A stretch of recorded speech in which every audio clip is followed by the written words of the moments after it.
Hello all, this video will be explaining some of the new runes and elements I recently added to my game in progress, Emergent Magic. If you are new here and feeling a bit lost, check out my first video that explains the basic premise of this system. On to the new stuff. First off, I have added 4 new base elements into the game: Lightning, Mind, Light, and Shadow, and updated the elemental movement chart to include them. Of course, the main difference of these elements, other than their movement behavior, is their unique status effects. Lightning will apply the Thundered status. This is a quick bolt of lightning dealing massive damage to a target. Additionally, it will chain to any nearby muddied enemies for a smaller amount of damage. Mind is a fun particle. It deals no damage on its own, but it applies the Enchanted status effect, which also does nothing on its own. However, it has 2 powerful combinations. First, it combines the Light status effect to bewitch an enemy, causing them to fight for you for a short time.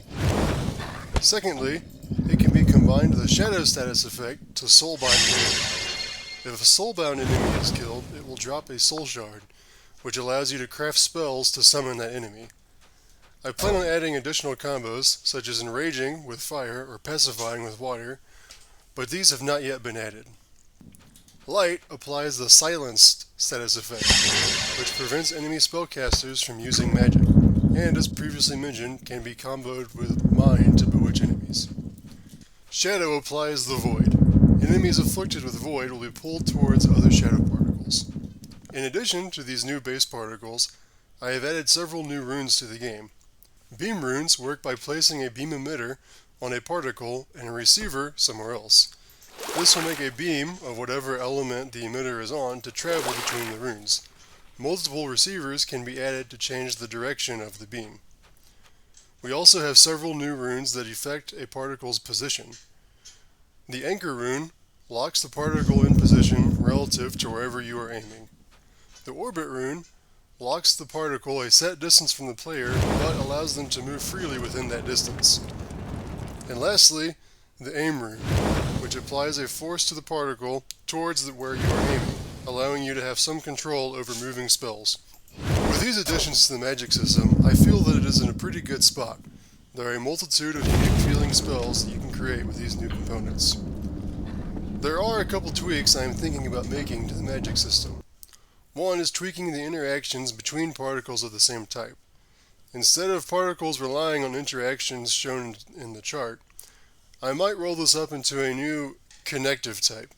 We would have volatile, where they push each other away, how fire currently works; cohesive, where they pull together, how wind currently works; neutral, which would mean they do not interact.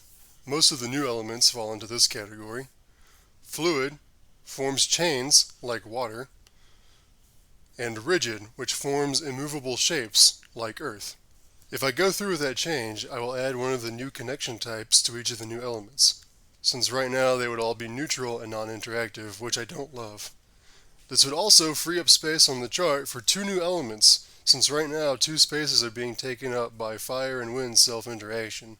So if you have any fun ideas for new elements that could take those spots, please leave a comment below.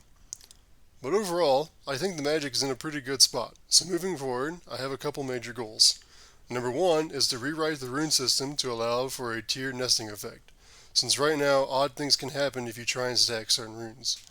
And number 2, I need to rewrite the networking portion of combat, as while it technically works, right now it feels laggy and unresponsive for non-host players. After that, I will be adding more enemies and levels. If you would like to follow my progress, please like and subscribe, or you can join us on my Discord for more frequent updates.